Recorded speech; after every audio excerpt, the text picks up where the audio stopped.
nze mbadde mmanyi oluyimba lwa Chameleone ngene Nkerebwe just yateekamu ka lyrics. Mr. Nkerebwe yakoma yimba mu COVID 2 years ago over 3 years. Palaso. Ye Mr. Nkerebwe. Erinnya tolibumanyanga keeri. Nze mpulira abantu bali muyita. Si linnya lye. Ekimenko kumanya wa amaanyi. Ebbanga lyamaze wano. Abayimbi babadde nga beefuula abali mu ntalo. Bwe yagenda tewali n'olutalo n'olumu lwe twawulira. Ate era tewali na success emu gye twalaba.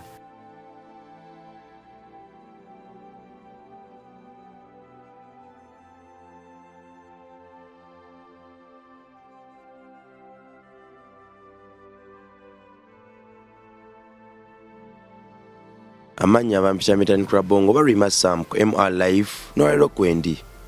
Weewaawo twebaza Katonda olw'omusana akakuba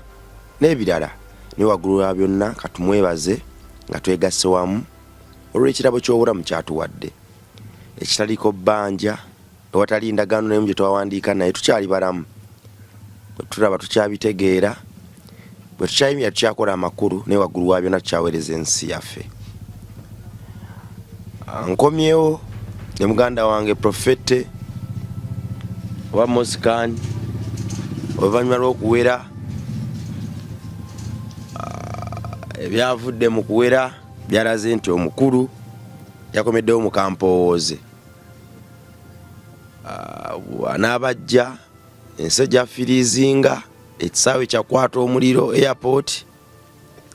tewali yamukimye. Kale byo nga tubitadde ku bbali. Engoma embuutu ziri mu kibira. Buli bw'oyitawo abakuba ebikebe abakuba ebibakuli bino n'abakuba obukule b'osangayo. Mu kwebuuza ennyo otugambira nti bano balogo waliyo pate bali mu kusamira nti nedda anti essanyu ndibatta omukulu Saka Free Boss eddogo lyamukutte we bwagamba nti balina omulogo waabwe ekituufu kye twawulira kyaka kyane banga kituufu ne bamugulira akabwa ne bakasibamu obuso gye kakoma okukula akaso gye kakoma okunyuunyuula bagamba nti akosobe kali kutuka nga music industry emuboola ng'agiviiramu ddala gye kali koma okukwata akagulu k'akabwa nga naye ebivulu byongera okumumima n'okumusala kyatandikidde Lugogo Profete amaanyi nga mangi kiki kyogamba buli kusanyu lya malembe abana Uganda ate nyongedde okwagala era engeri gyonyonyamu ebintu byambadde ndudde owulira Profete wanje sanyu lya malembe ge maziga gente ze ndi musanyufu nnyo Mafia Boss yakomawo mu ggwanga mukimpowooze nawankubadde abali bakyajinza amasimu gaabwe abali baagala okukolera obwerere ng'ate tebassaamu akasanyalaze twakaba mu makoolo tekwali kusalawo kwammwe bagambe mwagenda ne mufulumamukko we mutabadde abalala amasanze bagatwala baani gwe mpaayo omu gwe weekakasa nti ono ye amasanyaze yali yagatwala muganda ngola Saka Free Boss kale mbadde saagala omanyi kati oba nkinyonyola ntya waliwo enjogera egamba olaba kasajja ka Dawudi kaali kavubuka katono we kati ng'ekyalo kyonna kimunyooma nga Goliath guli guti naye nga muka mwereere omuyimbi w'eggwanga ngezaako just okutemera mu byobadde ogezaako okuzimba kale okutwaliza awamu daamu ey'amasanyalaze gavumenti yonna yagisengula n'egiza ku Fangoni tugaba okuva ku Yaka omumeme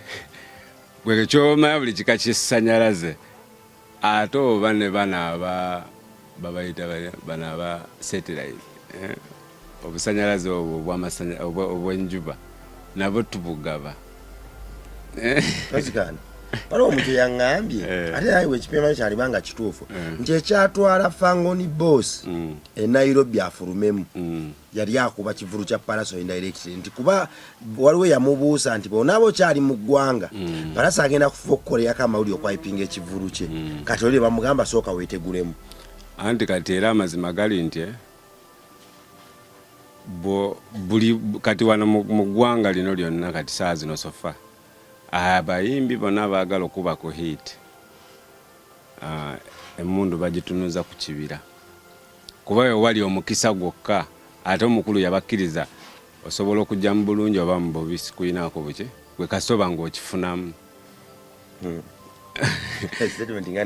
bwe kiri gwe bwejje bwe nkwambala tetulina kyetugenda kukola gwe jjanga okola ebikugasa ogende bulungi oba mu bubi mu bulungi oba mu buki naye ng'okakasa bwe kiri era binaalumira no faawo mu kibira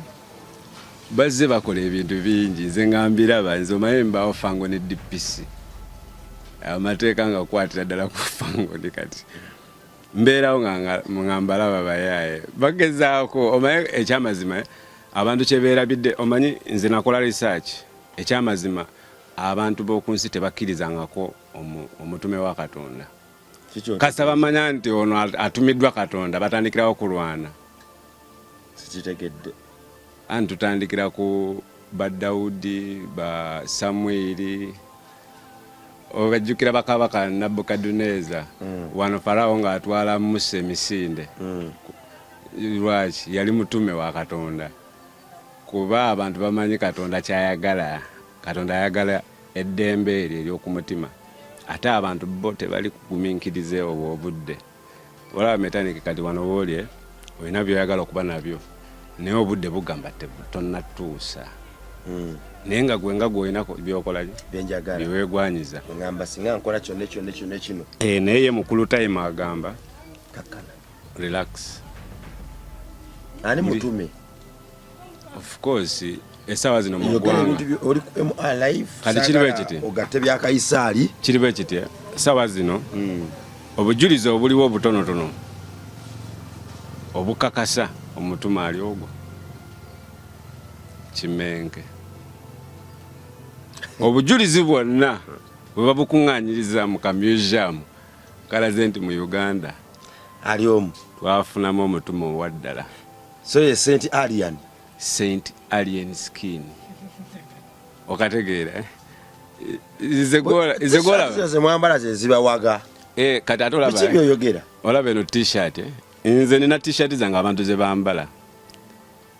ng'abantu bambala Mosikani Profete okategeera olweri eriko ekifaananyi ky'omukozi obasirisa okategeera naye olabye kenyambadde respect omuntu DPC yamaani ekyamazima nze gwolaba nze nsinga okuwakana wano ku nsi nze nsinga okuwakanya amazima negenda kasamba nga sigakkiririzaamu nga nze naye nagezaako okutunulatunula nga mu butuufu tolina bwewakanyiza Kimenke buli kyakola ebimukolwako byayogera obwogezi guy is Saint Alien Skin so akirumamu toyisangalo mu maaso ng'olimba no abantu bajja kulowooza oli serious anti kati nze olaba amazima gali nti nze omu ku bantu abatalimba nze kyova laba tebankwatira nnyo mu misango nze omu ku bantu abatatera kulimba yensonga lwaki tebankwatira nnyo mu miki mullo nze era ekibaddewo kyekyo kyenjogera omutuukirivu Alien Skin ali atya kati ali bulungi nankubadde ye okubeera obulungi ate kinyiiza bangi era bangi abalina obusungu saa zino bwenjogerera kuba ali bulungi tikyotegeeza era olusi tutya n'okugamba ensi nti ali bulungi amawulire galina fuluma nti omukulu kati ali bubi byasiba bikutuka abantu kye baagala eyo kati era naffe abamu olusi tugamba oba njogera amazima nti ali bulungi naye ate abalabe bo bannaye ne bongera okulwala n'owulira nga bafa obujiji naye kale muganda nga olaba kati ekyamazima gali nti tukkirize tugaane abantu tebamanyi did generation lwekyuka wabula ffena tumanyi nti waliwo omugijjo omuki omupya naye tetumanyi omupya ogwo gujja ki ddi kati gwe guno omugijjo omupya era eno generation yonna baali gitumye Fangoni generation omulembe gwa Fangoni omulembe gwa Alien Skin gwe guno omulembe emirembe gize gibaawo nawe kimanyi n'ebiseera ebisinga abantu balwawo nnyo okukkiriza nti kyekino ekiriwo kati nze gwolaba ebiseera ebisinga nze gwolaba nali njagala nnyo okugoberera ebyobufuzi ebyo naye abanabyabufuzi eneeyisa gye beeyisa ku muntu wa bulijjo Alien Skin kyandetera okukkakkanamu mu mwoyo ne ngamba kati ebyobufuzi nabyo kambiteeke ki kuba ekyamazima betulowooza nti balina tutereeza ekintu kyaffe ate bongera kyonoona kuba nze olaba Alien Skin oyo ku bantu abamufunamu kuba ye abasinga tabafunamu okategeera naye ku bantu abamufunamu nze ndaba nga tekiri bwaffe gwe politician veeri olwanyisa ono omuntu olw'okuba ayamba abantu gwe booteekeddwa okuyamba gwe boolowooza nti gwe weka alina okukola ki bwe kibeera ke kazannyo nti Alien Skin alina paati ze yayingirira omuntu wa bulijjo ze atalina kukola ki kukola nti metaniki wenkusanga enjala ekuluma nina okubira gavumenti omulanga metaniki enjala emukola ki naye ng'ate nange nsobola okuba nga nina ezikugulira emmere oba ezikujjawo wooli oba ezikukyusiza obulamu oba okategeera naye se bo baateekawo embeera nti omuntu alina kukabirira ki gavumenti awo no wali obuzibu obunene nti kati e Uganda kyova olaba abavubuka be basinga obwavu saa zino ng'ate be basinga okukola oba onfuna nga bakola anti mukoleramu eri embeera nti metaniki olina kukola nga gwakifunamu wekka agali awamu ge galumenya mu lugero lwavaawo for God and my stomach Kamisa kyekigamba okategeera nti metaniki wano wooli osobola okuba ne ideas oba n'obusobozi era kati gwe already okiraga naye ate bantu bangi abasobola okukola nga gwe naye nga bakituulako olw'empisa ze baze babayisaamu oba okategeera natukeesera n'agamba nno ekyo kankikole ki kyobola kati nze Alien Skin mulaba ng'omuzira nti mu mbeera eyo abantu bebakwedde okuyamba abantu okubeererawo bannaabwe ate ye gyakomye okukiteekamu amaanyi ate yaba muzira muganda nge gavumenti tugikaabira naye naffe kenyini tusobola ate okwekolamu omulimu kuba mu famire yammwe okuba obulungi ate temubaamu banneiba kiba mmwe okategeera kiri ku mmwe butya bwe mweyisa kati kitegeeza charity begins at home nekigenda nga excelling ebweru so muganda wange nze just ku Alien Skin ennaku zino nafuna ebigambo bingi byensobola omwogerako ng'ate mbijja ku mutima abantu gye bakomye omukyawa okomye mwagala jemani mulina obubwa bumeka kufanga budogodogo sigamba real dog embwa zennyini embwa ziriyo nga 3 ate obuto buli bume obuto ebiseera ebisinga tubuwaaba bubuzaale naye waliwo abatera okujja ne babusaba mpaka bwa ate ng'omanyi omukulu agamba we mumu agende n'embwa ye so bazze babutwala mulina akawake kemwasibamukko akagulu ako ne mukasibamu obubwa bwaffe bulowooza nga bantu bwe kiri embwa za ku Fangoni zirowooza nga abantu nti gwe kyolowooza okukola nayo kyerowooza okukola nti wali eddembe lye tuyina n'embwa ze liyina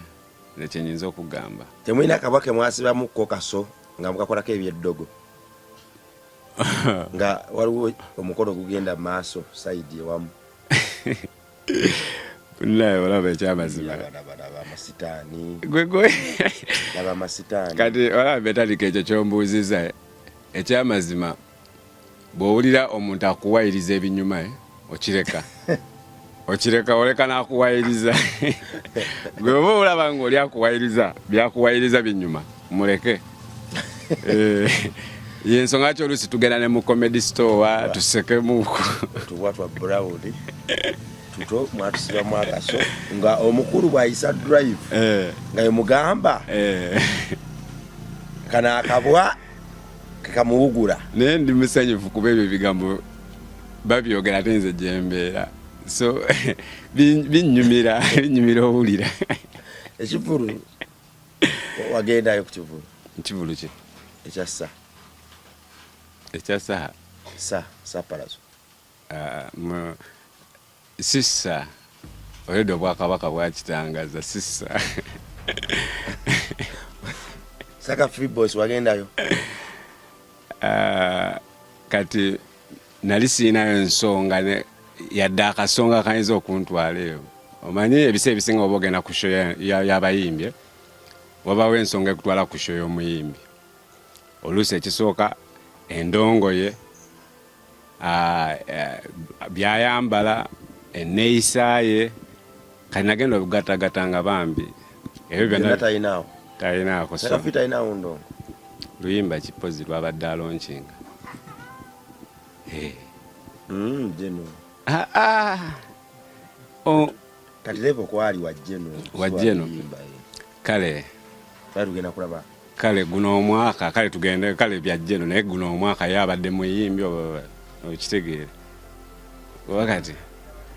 asobola okuba nga abadde muyimbi naye nga yakiwummula nga yakoma dde oyimba nga kati ng'omuntu okujja okulaba mpezi ng'ozze kulaba legendi wate nze teyali legendi wange byabanene anti kati ebyabanene omanye byabanene si luyimba lwe luyimba si lwa Chameleone naye simbadde siwulyanko vaasi mu luyimba olwo nze bulijjo kempulira ku TikTok nali manyi yakuba freestyle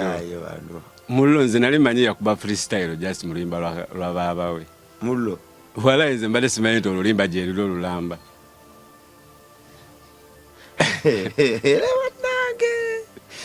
metalika ojja kunkyayiza bwerera abantu mullo bino byekugamba mbitegeeza nze oluyimba lwa byabanene nali mmanyi oluyimba lwa Chameleone kati nga mmanyi ono jasi yakubamu freestyle kuba oluyimba lwa baaba so nze mbadde siwulyanko vaasi era oluyimba olulamba siriwulirangako nga mwali abayuda mullo oliwo oyogera ndabira ddala gandaba bimwagikola bwegityo naye byoyogera nabivuddeko dda kyagana biteeka mu bwongo bwange awala ndaba emimwa gyenyeenya okakasa mullo kati nze kankubulire mullo kati ate olaba ogenda kunyiigira bwere olwo oluyimba mbadde sirumanyi nga lwa palaso omanyi oluyimba lwa legendary Chameleone nze mbadde manyi oluyimba lwa Chameleone ngenenkerebwe jasi yateekamu ka lyrics onsinze wezikani wange amanyi lwawo okufuna kati mbadde nina byenjagala okubuuza bingi bajja tubive ku show enkomawo y'omukulu kati kale mbuze enkomawo yafadda enkomawo y'omukulu mbadde njala tugyogereko balulala kati olwedde siri mu mudu zeyongerayo naawe byenkugaye mubikunyiiziza nnyo naye kale olabye kati ensi nti lwenkugambye amazima gange gwonyiizewo nnyo kyokka gweoyagala bw'oba oŋŋamba amazima nsanyuke nnyo ye difference sose kwegaana kawa nowega nti wali ku sho yo sho nkugambye nakulumika ngoga waliwo baasi sho in fact olaba kati ebya baasi obimanyiiko awo ngenda okutyanyingira amazima okusomba y'abantu ku sho waliyo mbuuza baasi kusomba abantu okubatwala kale walioko ku kya baasi ku sho ya palaso olaba ekyamazima waliwo embeera mwotuuka ng'olina kutetenkanya nnyo n'omwana wo gwe wazaala okusigala ng'akukkiririzaamu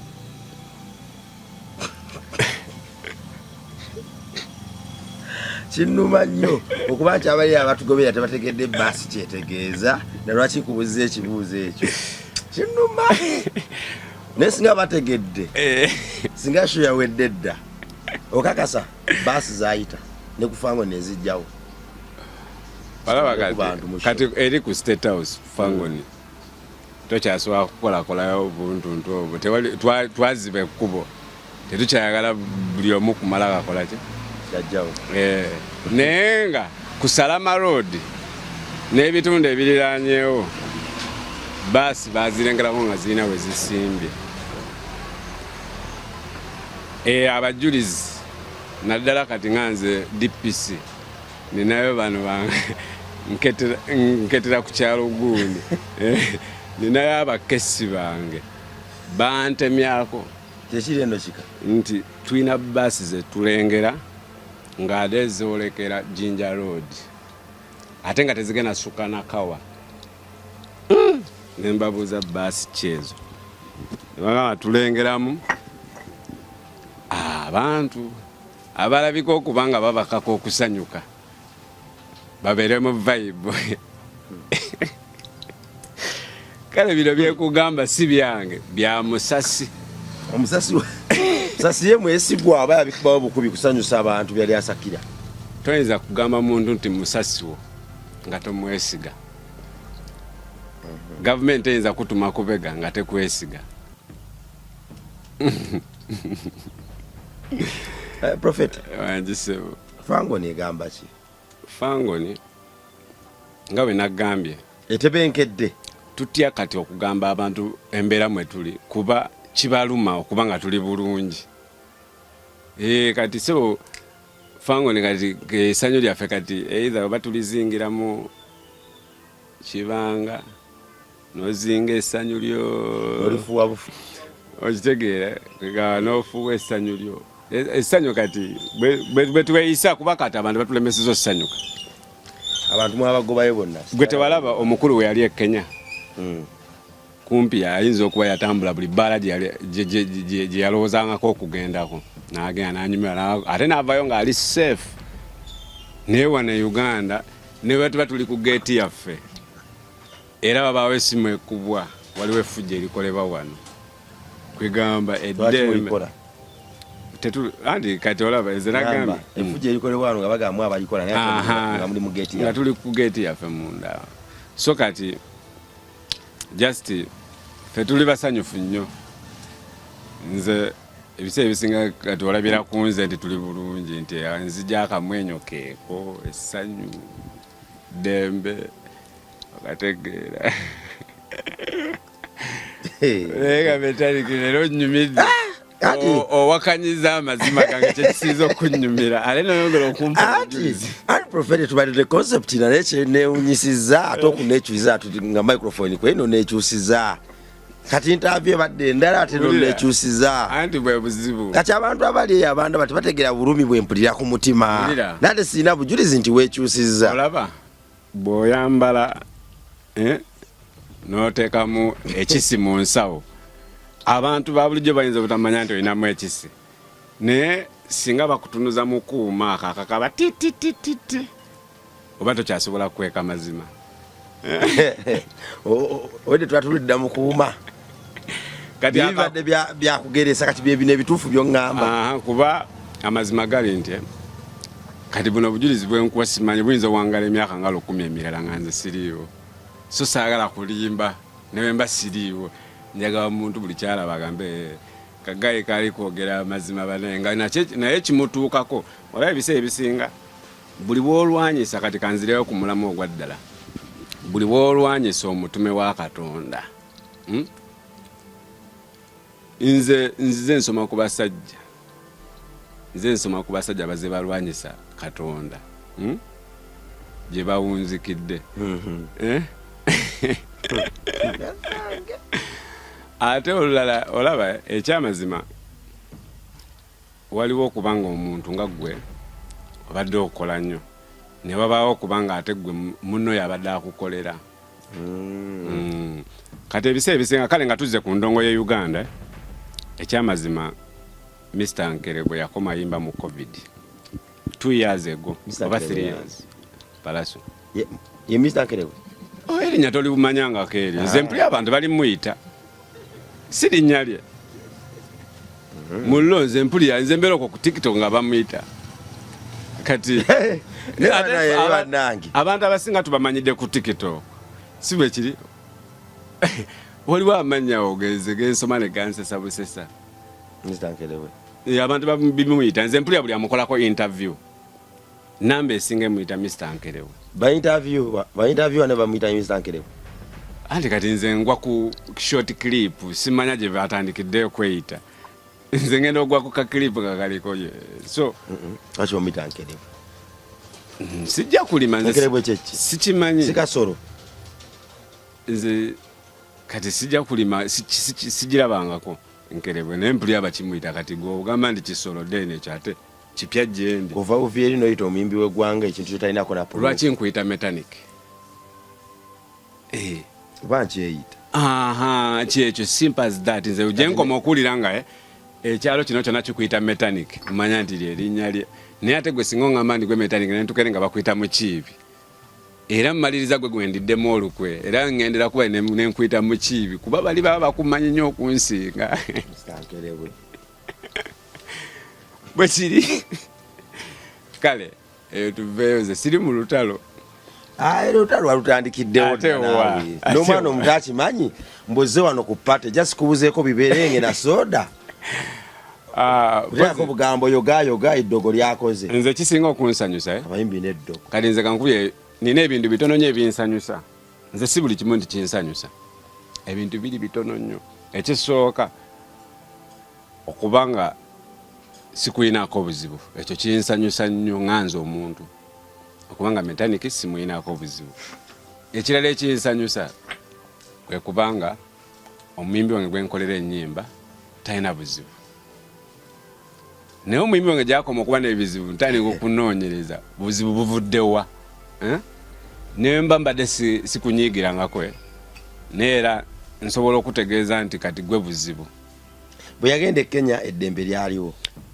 bwe kiri era mu nsi endala yakomyewo wano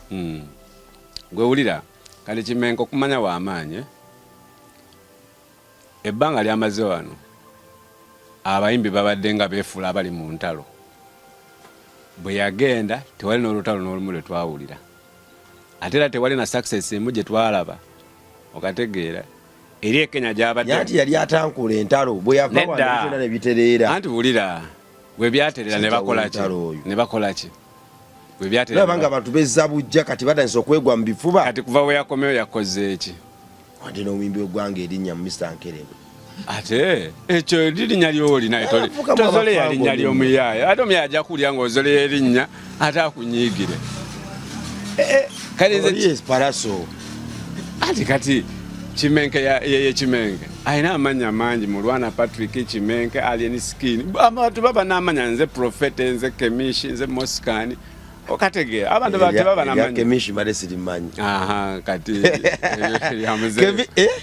lya muzee wange Kemishi oba lyetumira kororobo sale koroga kati nze Kemishi eri ate mbadde siteradio tewali n'alimpita poze okuleka Alien Skin yateka kuita Kemishi kati anti nze nina kyenjagala ompite bimpitire mu kamera nga sikulaba kati kitebi kyaliko kati wano byakuyita kyoyagala bakuyite omuntu akugwako nakutera kati nze okuva lwaliro Kemisi oli watukole Kemisi ate era sikiina mu buzibu kuba nalyo lirina amaanyi gaalyo bw'oligenderera obulungi lye lyakola Moskani lye lyakola ne Prophet Kemisi so erinnya ly'amaanyi nnyo lize likola amanya munze lyanfula na top 10 producer gwe number 1 pa ku 10 ekyo abala tebaliiwaawo namba eziddako weeziri okuva 11 paka ziddako they can book their number as early as possible naye sewera n'endongo weeri ekyo mbadde njakukkiriza naye lwakuba okirese lwazzalawo sijja kukkiriza kati tolina kukkiriza nze era sikugamba kukkiriza nkugamba kituufu siina gwe nkaka kukkiriza nkugamba kituufu top 10 producer number 1 anti gwoba owakana number 2 Kamisi number 3 Prophet number 4 geddamu bali kali ku repeat my name agoba wakalanga ennyimba nzikuba yaze ennyimba nzimanyi ennyimbo zina okitegedde olimba afu aluganira olimba ki waliko olimba ne John Wule n'ogaana oluta sweet banana no wali oteekateeka kujja mu mulimu guno kati nga nina okuwa obudde obumala naye olimba olukyali olimba nteeka nyiza okuba nkyalina kuba ennyimba za John Wule mweziri mullo wekyoba omanya olimba afe olwali lwakabi mama mafi yali alwagala olimba lulungi gadi mechanic ng'ovudde ku bino byokola abantu bayinza okuba tebakimanyi nti gw'omu ku bayimbi abasinga okuyimba obuyimba obukakkamu rege nze nkimanyi abantu batupima amaanyi eyo oli najja n'akola nze nagambye buliwokola article n'ogaala banno kati nze ekintu kiri kye nayiga nti omuntu si yasalawo kikyolina obeera gwasalawo kati ebiseera ebisinga ekyali kitunafiya era nze kivola bankugambye enjagaanyo alien skin nti bingi byenze musomerako nti ekyo nakiyiga nti omuntu newaba takkiriza gwe tekikugjaako kiri kyoli ate mu nsi Katonda teyatonda omwoyo omutima gwo nga guli gumuwe guti nti waliwo abantu abalala biliyoni abakkiriza abalowooza nga b'olowooza so kiri eri gwe okwenafuya n'otatuukiriza abalala boona inspiringa so Kamisi abantu ojja babuza abantu batulaba ekyamazima erinnya ddungi Kamisi naye kakati sokodeke Kamisi tontiisatiisa Kamisi kakati gundi eno ndaba t-shirt eriko akabonero k'abanazi wano akabasazi b'ebiso kati netegeeza ki DPC bwatyo bwayambala gano gaba mayinja baji zino zikyuka waliwo eri wano waliwo bino biba bitiibwa bino kati nze sambadde leero bitiibwa eri ku fango nolaba fango ningayo kyekitiibwa abo obusaale n'effumu ate n'eŋŋoma zino eŋŋoma ze mwakubye nga sho ewedde erugogo bwe buno obufumu bwe mwasiba kabwa ennyonnyola baaji eno buno obufumu bwe mwakozesa osiba kabwa nga sho erugogo bagiranga okinnyonnyola nze oba bali twawule kuba nze gwe kinnyonnyola buli ekiri kuno nkimanyi kati nnyonnyola bali gwe bibintu Kamisi so kwise abantu bonna abagenze erugogo abantu abawagira Ugandan music tumalirize tutandikire wano olulala siina muntu kulw'obulungi bw'endongo ye Uganda abagenze erugogo situlina gwe twagaana genda lugogo sigambye nti anti ekyengezaako okugamba nti kitegeeza sikiinamu buzibu okubakulisaayo abantu okuba nga babaddeyo lugogo naye obuzibu tosobola kulisa abatabaddeyo twagala ababaddeyo kyokka erugogo tewabaddeyo bantu ze vidiyo zonna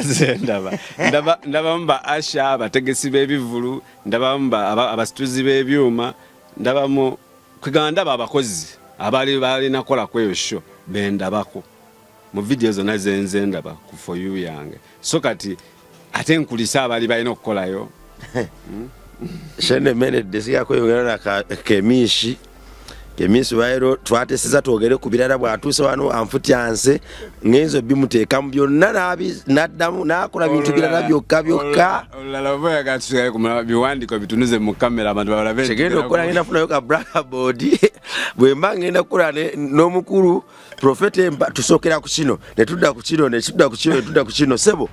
abaana bali eyo waliwo mukyala ali Sweden Sindowooza abantu abasinga enamba z'essimu tuzigaba naye bannaffe abamu balina problem noba n'okwetegereza ennyo amasimu badde saboddemu osome ku namba z'essimu omuntu kwakufunira kwawolwe yaŋŋambye nti mbadde nsaba ku simu ya Mosikani naye ŋŋamba naye enamba ya Mosikani wemba naye profete tugiteekawo tugigenda agwe gimpe kakati nga bw'ogambye nti waliwo omuntu omu alowooza nga abantu 10 abalala so waliwo abakunoonya abagala obawandikira ku nnyimba kuba oli muwandiisi abagala obamastaringira music waabwe abagala obakolera production abagala obawabula n'abagala okuba bakyaliibo ensi ekula abantu ate abantu bakula abantu just mbadde nsaba basomere ku namba y'essimu kati enamba ziri 2 ngenda zimusomera zonna ate zonna za Airtel yesebo esooka 0705 0705 04 07 in English 0705 English in English 0705 04 07 33 then eddako eri 07 03 86 59 01 in English anti njisome mu kale jidde mu Luganda ezo ennamba y'ennamba endala zinzibu muko mulimu zinzibu za kusoma mu Luganda. Okay, it's not musanvu not satu gwe uli abwebuzaabuza 0703 86 59 01 newala ogiwajjeeko ogaba banja no noga kansoke njijjeko no namba zange ezo ziraba zikolera mu bit mweraba